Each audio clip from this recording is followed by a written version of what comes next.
Well, Pokemon has just re-uploaded last week's presentation in the Secret of Area Zero trailer, so what better time to play a little catch-up with some of the new features we'll be getting in the DLC. If I'm being honest, I had been a little lukewarm on the DLC during the month of July, and I think a good amount of people were as well. Though I did mention that I felt as if we just needed one more good trailer to win me over, and that's exactly what the last one was. Showing things off a lot better and bringing us more of a taste of the new things that will come. I had always found the photo mode in the base game to be a pretty cool idea, so seeing that it'll be more fleshed out in this update is a great thing to see. Of course, with the character Perrin being introduced, it makes sense to focus a little more on this with a little minigame. Maybe not necessarily a minigame, but more of an extra challenge that takes advantage of the photo feature. I just really hope that either the Pokemon stay still long enough or that in execution it doesn't feel as clunky as I think it can be. At the very least, I'm so glad that the improvements to the photos we'll be able to take are actually good. Allowing us to get a wider view for the selfie mode is a good idea, finally implementing a selfie stick years after I've even seen one in public.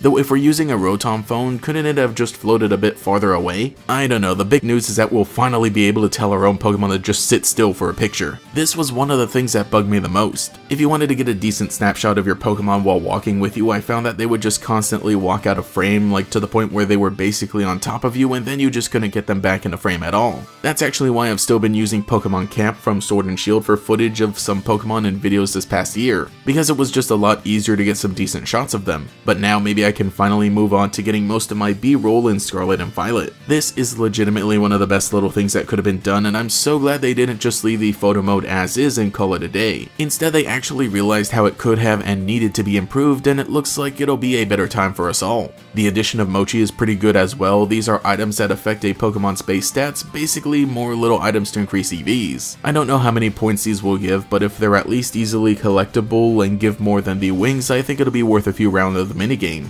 The Fresh Start Mochi specifically is going to be very useful. It feels like what the Isle of Armor did to Sword and Shield and how it opens things up even more for getting any Pokemon ready for battle, though this is something that really should have been more accessible in the base game. Lastly, for the Teal Mask, they'll be introducing mass outbreak events, which I think is a neat idea. Basically, these will be timed mass outbreaks that I guess are guaranteed to happen during the specified time period. For example, they've stated that from September 28th to October 1st, there'll be an event featuring Clefairy. I love that with this event there's a lore reasoning that fits, and it reminds me a lot of the Clefairy event from Gold and Silver. It's a great way to incorporate new ways of catching Pokemon and keeping the game frequently updated while giving a sense of the world being alive. Basically, it's like how the Terra raids and last generation's Dynamax raids would feature various Pokemon during certain times of the year, but instead this takes advantage of the open world aspect of Scarlet and Violet. Seeing changes in the overworld for different times of the day, week, and year is one of the best things in previous Pokemon games, so I'm glad that there's going to be a new way to implement some previous Pokemon. Like, actually, this is a much better thematic way of bringing these Pokemon in than just having a special Terra raid.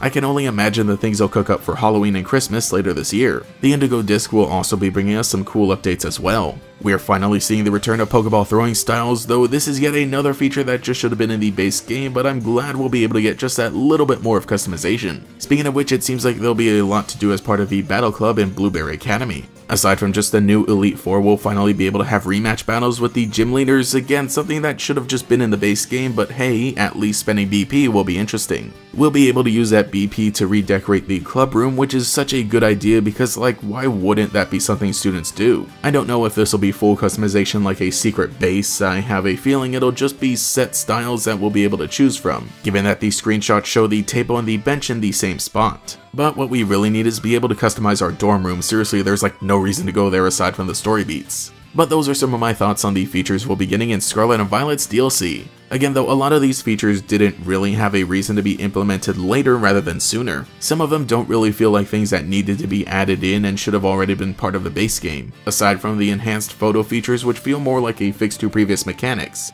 rather than things that would typically be part of the base game but were instead left out and now put back in. Either way, the story and the gameplay of it will always be the main draws to the DLC, and I'm very excited for those already. And these are just some extra pieces that bring it all together, so let me know what you're most excited about in the Teal Mask and Indigo Disc. As sort of an update, I had taken a little vacation last week, literally right after the Pokemon Presents, and then jumping right back into work as soon as I got back kinda took a toll on my creative drive for doing videos. But hopefully I'll be returning to a good schedule and workflow from here on out. Anyway, I've gotta get ready because we're only a month away from the next big update. Thank you to every channel member for your continued support, especially the great Gators, Brandon Mork, Cheeseburger Lasers, Justin R, Cosmo Zero, Meme Supreme, Michaela, Mochizuki Yoru, Nomad Nobi, Quago, Taijirai, Volity, and Pastel Blood. If you would like to support, get your name shouted out here as well as access to emotes for comments, live streams, and sometimes early videos, you can become a channel member today. You can also follow me on Twitter as well for more memes. Anyway, this has been GatorX. I'll catch you all later.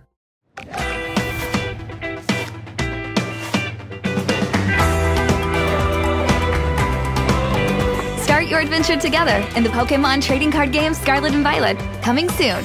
Products sold separately, cards vary by pack.